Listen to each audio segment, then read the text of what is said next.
Doctor صاحب آپ پیچھے چلے گئے ہیں، آج کیا بات ہو گئی؟ ذرا تاخیر سے پہنچے ہیں؟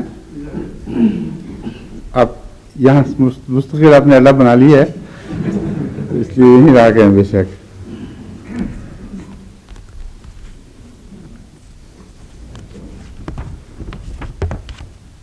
ماشاء اللہ. اب یہ دوسرا دن رمضان کا گزر رہا ہے. تیسرا دوسرا کہ تیسرا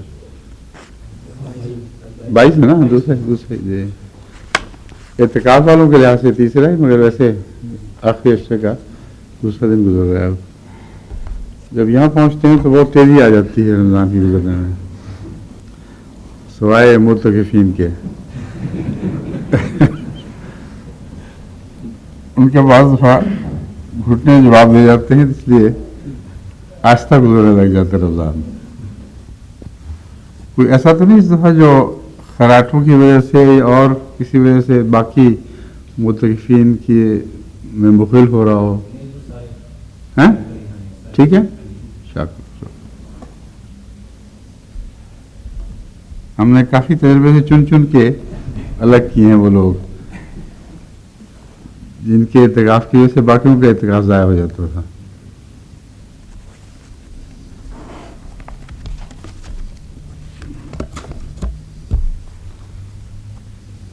شان نزول کا مضمون جاری ہے، اور آج یہود کی جلاوطنی سے تعلق میں جو آیت کریمہ ہے سورہ الاحزاب 27-28 آیات کریمہ جو ہیں ان کی تلاوت ہوگی. اعوذ باللہ من الشیطان الرجیم، بسم اللہ الرحمن الرحیم. وَأَنزَلَ الَّذِينَ ظَاهَرُوهُم مِّنْ أَهْلِ الْكِتَابِ مِنْ صِيَاصِهِمْ وَقَذَفَ فِي قُلُوبِهِمُ الرُّعْبَ فَرِيقًا تَقْتُلُونَ وَتَأْسِرُونَ فَرِيقًا وَأَوْرَثَكُمْ أَرْضَهُمْ وَدِيَارَهُمْ وَأَمْوَالَهُمْ وَأَرْضًا لَمْ تَطَئُوهَا وَكَانَ اللَّهُ عَلَىٰ كُلِّ شَيْءٍ قَدِيرًا.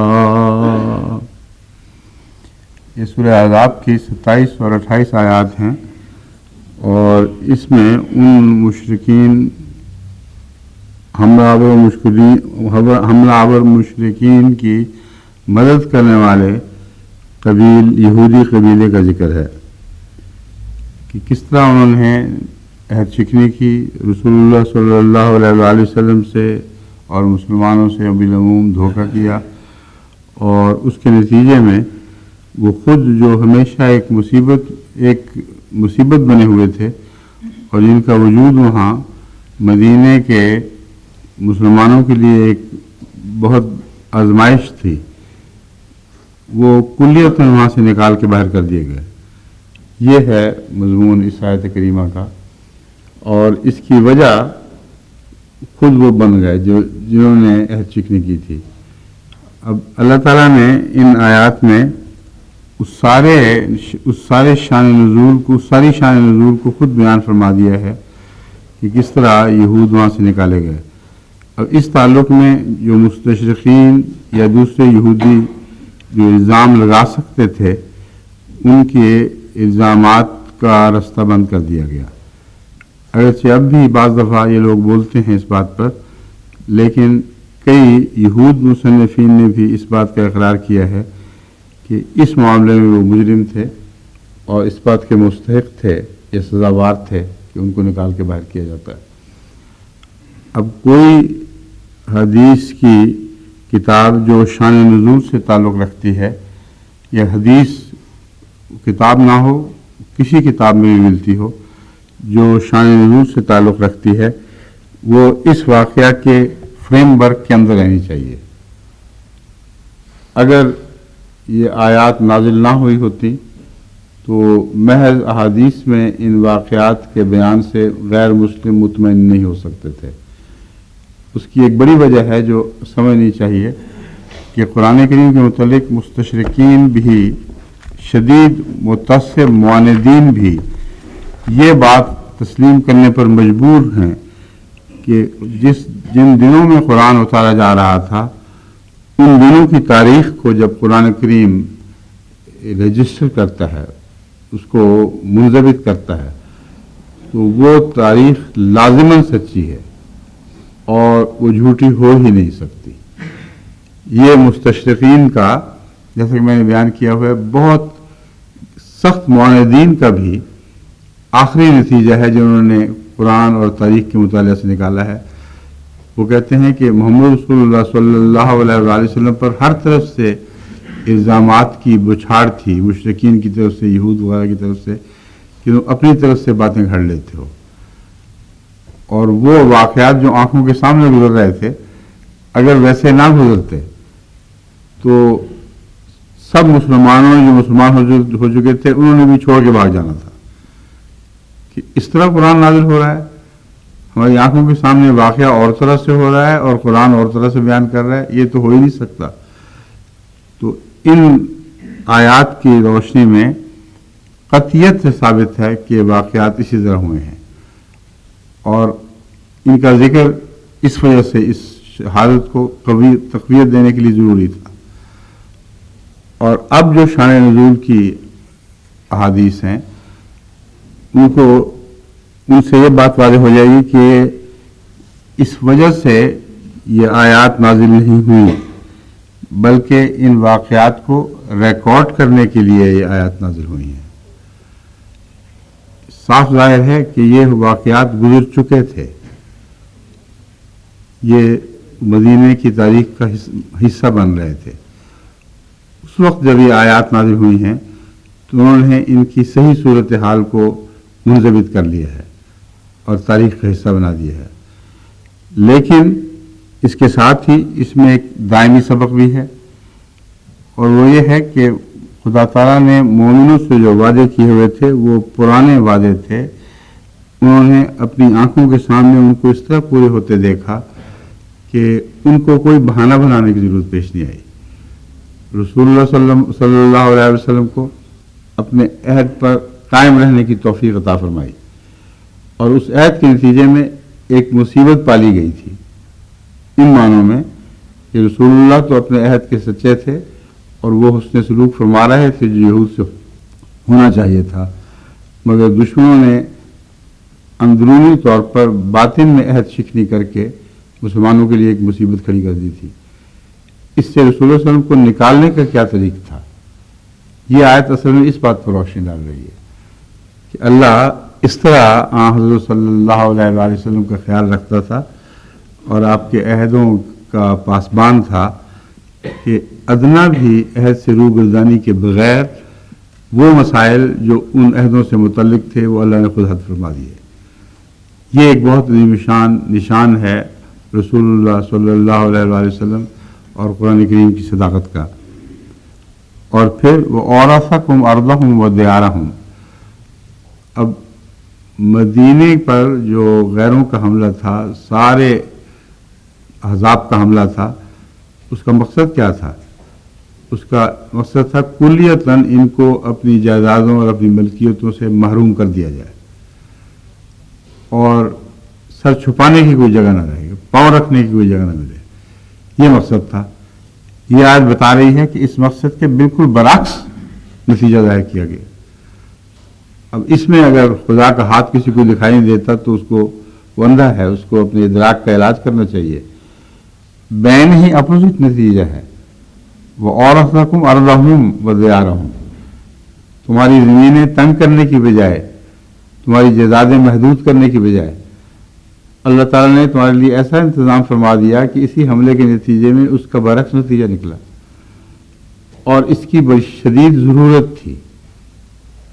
بس عہد شکنی مسلمانوں کے خلاف نہیں گئی، ان کے حق میں گئی۔ اس عذاب کے دور میں سے گزرنے کے بعد اتنی غربت اور اتنی مشکلات تھیں جو عذاب میں دکھائی دے رہی تھیں، اگر یہ واقعہ نہ ہوا ہوتا تو ان کے حل کی کوئی صورت نہیں تھی۔ اللہ نے دشمن کو پاگل بنا کے، یعنی پاگل تو تھا ہی، ان سے بدعہدی کروا کر ایک بہت بڑا عظیم شان احسان کیا ہے مسلمانوں پر کہ اب روزمرہ کی مصیبت سے بھی نجات اور جس مقصد کو لے کے آئے تھے اس کا الٹ نتیجہ آپ دیکھ لو اپنی آنکھوں کے سامنے. تمہاری ساری غربت کی ضرورتیں جو اس زمانے میں خاص طور پر احزاب میں پہلے سے بڑھ گئی تھیں، ان سب کا ازالہ اسی جنگ احزاب نے کر دیا ہے. یہ ہے اصل اس کی شان نزول. اور جیسا کہ میں عرض کیا ہے، اس کے فریم ورک کے اندر ان واقعات کی حدود کی چار دیواری میں اگر کچھ حدیثیں ملیں جو ان واقعات پر مزید روشنی ڈالیں تو بسم اللہ، بہت ہی اچھی بات ہے. مگر شان نزول وہ ہے جو میں بیان کر رہا ہوں، اس میں وہ ساری حکمتیں پیش نظر ہیں. واقعات کس طرح رونما ہوئے اس کی تفصیل نہ بھی ہوتی تو یہ آیات کافی تھی، لیکن اگر تفصیلات مل جائیں تو 100 بسم اللہ، ہمیں وہ بھی اچھی لگیں گی. اب سورہ حدیبیہ کے ذکر میں سورہ الفتح آیات 19 اور 20 کو میں لیتا ہوں. اللہ تعالیٰ فرماتا ہے لقد رضی اللہ عن المؤمنین اذ یبایعونک تحت الشجرۃ فعلم ما فی قلوبہم فانزل السکینۃ علیہم واصابہم فتحا قریبا ومغانم کثیرۃ یاخذونہا وکان اللہ عزیزا حکیما. ان کا ترجمہ سورہ تفسیر صغیر میں یوں ہے: اللہ مومنوں سے اس وقت بالکل خوش ہو گیا. رضی اللہ کا لفظ آپ اکثر سنتے ہیں، صحابہ کے متعلق اطلاق پاتا ہے، تو لقد رضی اللہ کا ترجمہ یہ فرمایا گیا ہے کہ اللہ بالکل خوش ہو گیا. قد میں ایک مضمون کا کے ثبات کا ذکر ملتا ہے. کسی مضمون کو کلیت شدت کے ساتھ ثابت کرنے کے لیے بعض دفعہ قد استعمال ہوتا ہے. قد عمومی طور پر تو یہ معنی رکھتا ہے کہ ہو چکا ہے واقعہ ہے، قریب میں جو واقعہ ہو اس سے پہلے قد آتا ہے. مگر جو واقعہ 100% یقینی ہو اس کے لیے بھی لفظ قد استعمال کیا جاتا ہے. حضرت مسلم موعود نے ان معنوں میں یہ ترجمہ فرمایا ہے اس وقت بالکل خوش ہو گیا، یعنی بے حد خوشی. اس سے زیادہ مومنوں پر خدا کی رضا اور کیا ہو سکتی تھی کہ اس نے اس طرح اپنی خوشی کا ان کے لیے اظہار فرمایا ہے. یبایعونک کا تحت الشجرۃ، جب وہ تیری بیعت درخت کے نیچے کر رہے تھے. فعلم ما فی قلوبہم، یہ میں اپنی طرف سے کر دیا ترجمہ، مسلم کا ترجمہ پڑھتا ہوں. جب کہ وہ درخت کے نیچے تیری بیعت کر رہے تھے اور اس نے اس ایمان کو جو ان کے دلوں میں تھا خوب جان لیا، سو اس کے نتیجے میں اس نے ان کے دلوں پر سکینت نازل کی اور ان کو ایک قریب میں آنے والی فتح بخشی، اور بہت سے غنیمت کے مال بھی بخشے ہیں جن کو وہ قبضے میں لا رہے تھے، اور اللہ غالب اور حکمت والا ہے. یہ دو باتیں ہیں جو اس میں خصوصیت سے پیش نظر رکھنے والی ہیں کہ یہ وہ لوگ ہیں جن سے اللہ مکمل طور پر راضی ہو گیا، جو درخت کے نیچے بیعت کر رہے تھے. جن سے اللہ مکمل طور پر راضی ہو گیا ان سے ہمارے شیعہ بھائی مکمل طور پر ناراض ہو گئے. یہ تضاد ہے جو اس شان نزول سے صاف دکھائی دے رہا ہے. اس آیت کے ہوتے ہوئے وہ سارے صحابہ جو اس میں شامل تھے ان کے اوپر کسی کو زبان کھولنے کی ضرورت نہیں ہونی چاہیے.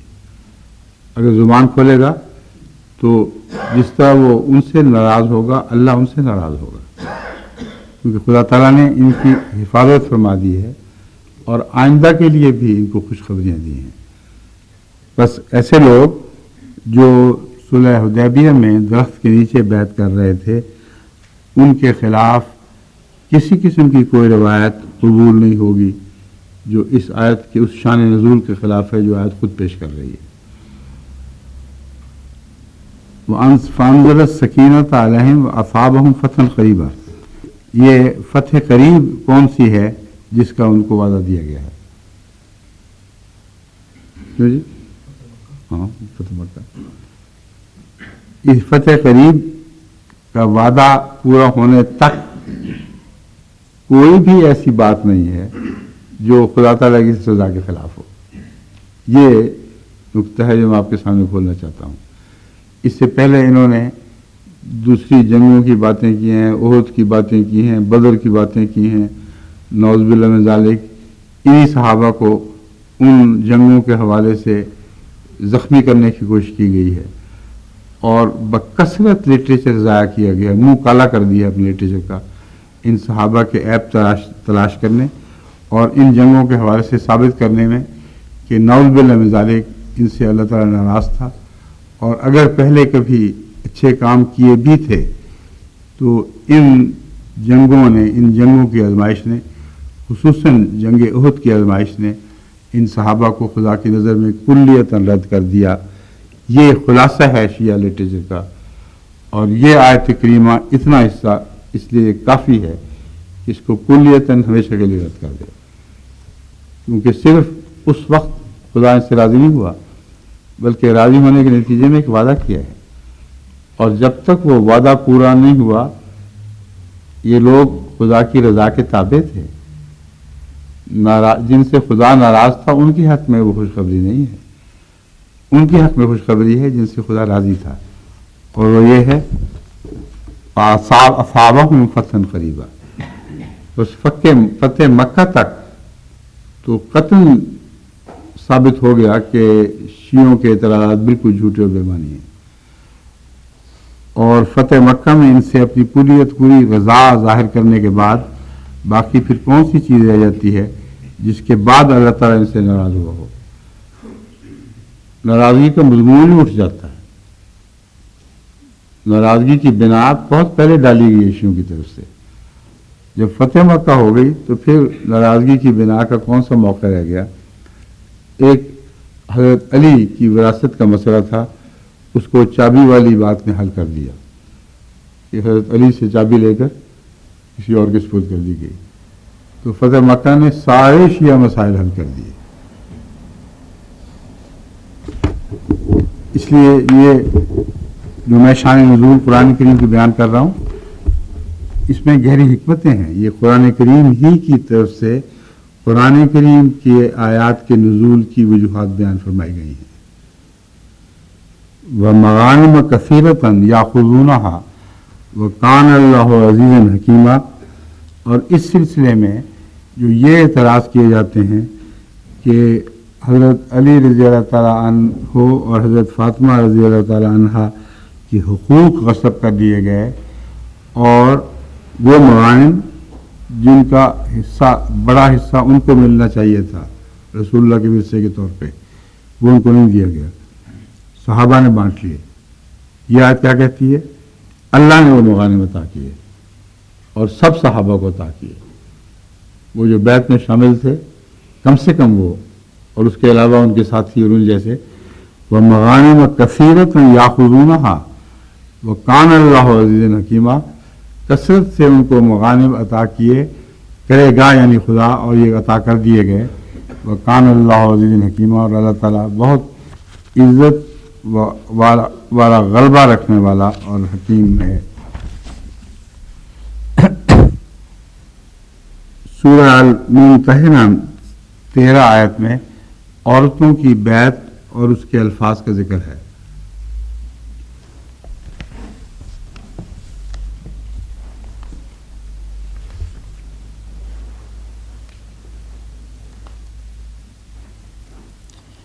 اب اس میں کسی اور شان نزول کی ضرورت نہیں، قرآن کریم اتنا معاملے کو از خود کھول رہا ہے، یہ نہیں فرما رہا کہ بعض عورتوں نے یہ حرکت کی تھی، بعض عورتوں نے یہ حرکت کی تھی، ان حرکتوں کے پیش نظر اللہ تعالیٰ نے یہ تعلیم دی۔ ایک کھلم کھلا تعلیم ہے عورتوں کی بیعت سے متعلق جو مردوں کی بیعت سے الفاظ میں کچھ مختلف ہے، اور ہماری بیعت میں یہ چیزیں بالعموم داخل ہو گئی ہیں، خواہ مردوں سے تعلق میں ہوں خواہ عورتوں سے تعلق میں ہوں، اس لیے دونوں برابر ہو چکے ہیں اس بیعت کے الفاظ میں۔ لیکن قرآن کریم نے معلوم ہوتا ہے بعض عورتوں کی طبیعت کے لحاظ سے کمزوریاں تھیں، ان کو ننگا کرنے کی بجائے بیعت کے الفاظ میں ان کو ڈھانپ لیا، اور معاشرے میں جو بدیاں ورثے میں آئی تھیں ان بدیوں کو کے خلا کما کے لیے یہ آیا اپنی ذات میں کافی ہیں، اور یہ بتانے کے لیے کافی ہیں کہ عام طور پر جو ارد گرد میں عورتیں ہوا کرتی تھیں وہ کیا کیا حرکتیں کیا کرتی تھیں. اس زمانے کے لحاظ سے بعض برائیاں ایسی تھیں جو عورتوں میں خاص تھیں اور ان کا ایک روزمرہ کا دستور بن چکا تھا. اب بتائیں اس واقعہ میں کس شان نزول کی ضرورت ہے؟ یہ خود شان نزول ہے. یہ آیت بتا رہی ہے کہ کس پس منظر میں یہ آیات نازل ہوئی ہیں اور عام طور پر عرب معاشرے کا کیا حال تھا. فرمایا یا ایھا النبی، اے نبی.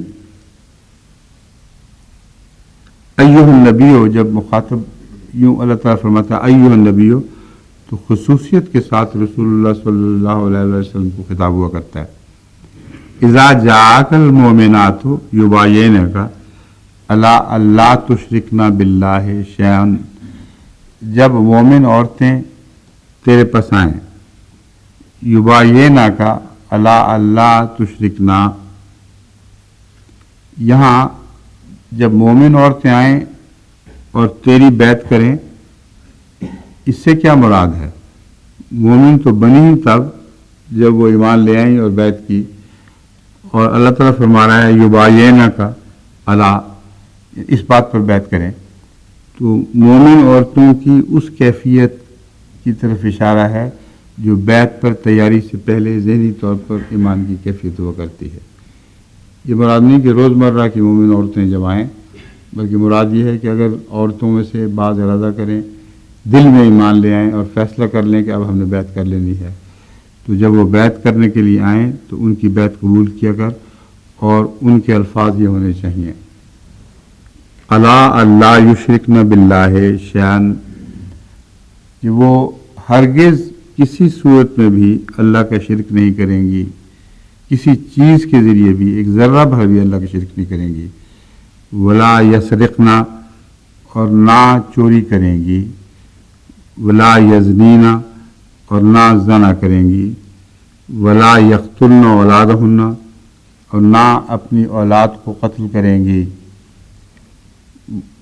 اولاد کا قتل ماں باپ دونوں کی طرف بھی منسوب ہے، لیکن ایک خفیہ قتل عورتیں بھی کیا کرتی ہیں جس کا مردوں کو بعض دفعہ پتہ بھی نہیں چلتا. دو معنوں میں یہ ہوا کرتا ہے. ایک یہ کہ اپنا حمل گرا دیتی ہیں مرد کی اجازت کے بغیر، اور آج کل کی فضا میں بھی ہمیشہ اس قسم کے مقدمات سامنے آتے رہتے ہیں. اور دوسرا قتل اولاد ہے کہ ضرورت سے زیادہ لاڈ پیار کے ذریعے اپنی اولاد کو تباہ نہیں کریں گی. اور یہ خاص لاڈ پیار کا قتل یہ عورتوں کے لیے مردوں کی نسبت بہت زیادہ عام ہے. ولا یاتین ببہتان یفترینہ بین ایدیہن، اور جب بھی عموماً عورتیں جھگڑتی ہیں، یہاں عرب معاشرے کی بحث نہیں، یہ عام جاری دستور ہے، تو اس وقت واضح بیٹھے بیٹھے ایسا افتراء بنا لیتی ہیں جس کا نہ سر نہ پیر، فرضی قصہ بنا کر الزام تراشی شروع کر دیتی ہیں. اور میرے پاس کثرت سے ایسے مقدمات آتے ہیں. مقدمات کیا؟ تنازع کی اطلاعیں عورتوں کے ہاتھ کی لکھی ہوئی. ہم نے 10 سال فرض صبر کیا، لیکن یہ مرد یہ ایسا ہے ویسا ہے، یہ حرکتیں کرتا رہتا ہے. اگر 10 سال صبر کیا تھا تو خدا تعالیٰ کی نافرمانی کی تھی، ان باتوں پر صبر کرنے کا تمہیں حق نہیں تھا. ہمارا فرض تھا اس وقت رد کرتی. جب یہ گزارا ہو گیا اتنی دیر، تو اب ان باتوں کو کھولنے کی تمہیں اجازت نہیں ہے، کیونکہ بعید نہیں کہ مرد بھی تمہاری کچھ باتوں پر صبر کرتا رہا ہو، اور اگر مجھے دونوں فریقوں سے یہ چیزیں ملنی شروع ہو جائیں تو میں کیا کیا کریدتا پھروں گا. اس لیے ناراضگی کی وجہ کوئی اور ہے. مرد کی بدکرداری جو بیان کی جاتی ہے وہ نہیں ہوتی. اگر مرد کی بدکرداری ناراضگی اور علیحدگی کی وجہ ہوتی تو بہت پہلے علیحدگی ہو جانی چاہیے تھی. غصہ کوئی اور آیا ہے، اس غصے کو اتارنے کے لیے ساتھ یہ افتراء شروع ہو گئے ہیں.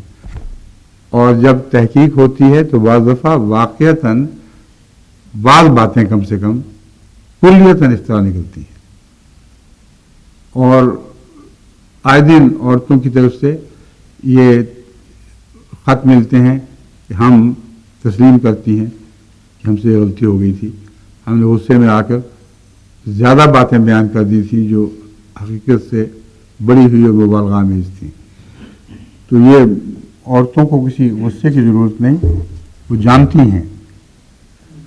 آج بھی یہ رجحان پایا جاتا ہے کہ جب وہ باتیں گھڑنے میں آئیں تو بیٹھے بٹھائے ایسی بات بنا لیتی ہیں کہ مرد ان کا مقابلہ نہیں کر سکتے۔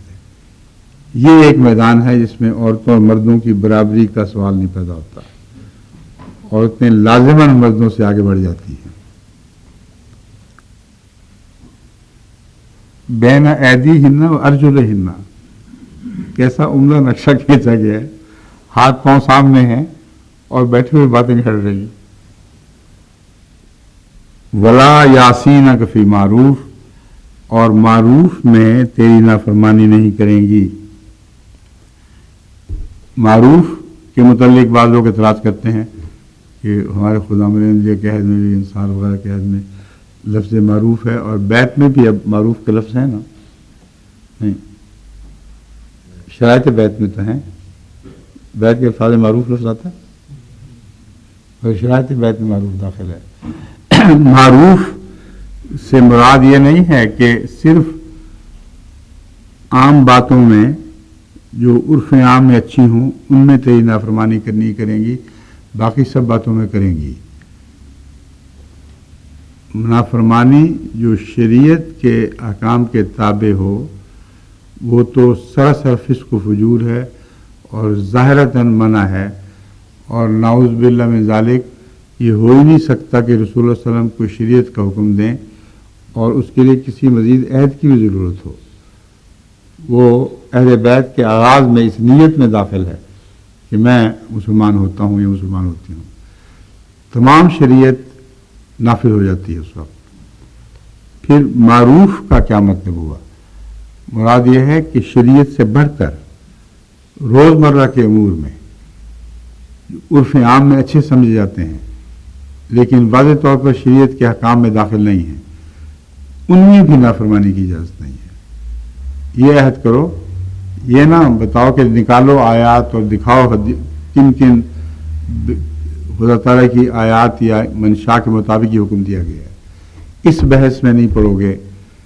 یہ مردوں کے لیے بھی عام ہے اب اور عورتوں کے لیے بھی عام ہے کہ جب اچھی بات ہو تو جس کو تم نے امام بنایا ہے اس کے حکم کی پیروی کرو، اور اچھی بات کا جھگڑا اس سے یہ نہ کرو کہ اچھی بات نہیں ہے۔ وہ جب اچھی سمجھتا ہے تو پھر اچھی سمجھ کے قبول کرو، اگر شریعت کے خلاف ہے تو معروف کا سوال ہی نہیں۔ اس میں تمہارے لیے دو ہی رستے ہیں، یا تو سمجھو کہ امام نے شریعت کے حکم کو بہتر سمجھا، یا اس امام کا ہاتھ چھوڑ دو، اور بیت میں یہ بات داخل ہے، جب چاہو الگ ہو جاؤ، جب چاہو داخل ہو جاؤ۔ اس لیے یہ مکمل الفاظ ہیں، فاستغفر لہن اللہ ان اللہ، اس کے بعد اس سے مکمل ہو جاتے ہیں۔ ایسی صورت میں اگر وہ یہ کریں تو ان کے لیے استغفار کر اللہ تعالیٰ سے، ان اللہ غفور الرحیم، یقیناً اللہ تعالیٰ بہت بخشنے والا اور بہت رحم فرمانے والا ہے۔ یہاں اس شان نزول کے ساتھ جو استغفار کا لفظ استعمال ہوا ہے، اس سے پتہ چلتا ہے کہ بیت اکیلی کافی نہیں، جب تک اس بیت کے مقاصد کو تقویت دینے کے لیے محمد رسول اللہ صلی اللہ علیہ وسلم ان لوگوں کے لیے استغفار نہ کریں۔ اب یہ سوال رسول اللہ صلی اللہ علیہ وسلم تو اب ہمیں نہیں ہے، لیکن یہ میں آپ کو یقین دلاتا ہوں کہ آپ کا مسلمانوں کے لیے اور مومنوں کے لیے استغفار قیامت تک کا معاملہ ہے، کسی ایک دور سے تعلق نہیں رکھتا، آپ کی زندگی کے ایام سے تعلق نہیں رکھتا، بلکہ آپ ہی کا استغفار ہے جو ہمیں سنبھالے ہوئے ہے اور قیامت تک کے لیے مومنوں کے لیے استغفار کام کر رہا ہے۔ اس لیے وہ یہ نہ سمجھے کہ اس سے پتہ چلا کہ پرانی بات ہو گئی۔ بس یہ آیت اس شان نزول کو جو عورتوں کے تعلق میں ہے اتنا کھول کر اتنی تفصیل سے بیان کرتی ہے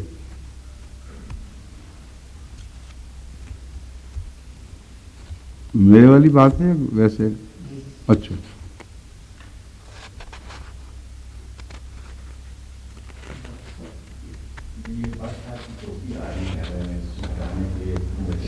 اسی سی بات ٹوپی اتارنے کا نہیں کہا، ایک طرف ہونے کو کہا آپ کو. ٹوپی رکھیں سر پر. اب ٹھیک ہے گزارا ہو جائے گا نا؟ اب وہ پچھلے بھی سرے کے اوپر ہو جائیں ذرا، بٹ صاحب کی ٹوپی سے ایک طرف ادھر ادھر ہو جائیں تاکہ میرے اور ان کے درمیان میں بٹ صاحب کی ٹوپی حائل نہ رہے. آپ بیٹھے رہیں، پچھلے اپنا خیال کریں کوئی. بس اب ٹھیک ہے. کچھ لوگ تو درسوں اور خطبوں وغیرہ میں یوں ہلتے ہیں، یوں، اس سے کوئی فرق نہیں پڑے گا، ٹوپی نیچے ہی جائے گی نا. لیکن جو یوں ہلتے ہیں وہ مشکل ڈال دیتے ہیں. اس لیے آپ یوں آگے پیچھے بشک جھولیں لیکن یوں نہ ہونا. ٹھیک ہے.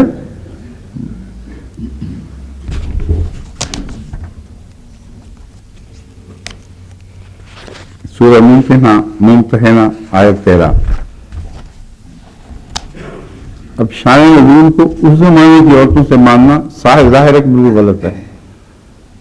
یہ اکثر عورتوں کے فطری تقاضے ہیں جن کو اس آیت نے لیا ہے، اور ان فطری تقاضوں کے نتیجے میں بیان ایسا ہے کہ اس زمانے کی عورتوں کی کمزوریوں کی پردہ داری ہو گئی ہے، پردہ داری نہیں کرنا پڑی. ایسا بیان ہے عورتوں کی طبیعت کا جو ہمیشہ کے لیے ہے، اور اسی بیان کے تابع ان پر خدا تعالیٰ نے ستاری کا پردہ ڈال دیا. اب سورہ فتح کی آیات جو فتح مبین سے متعلق ہیں میں لیتا ہوں.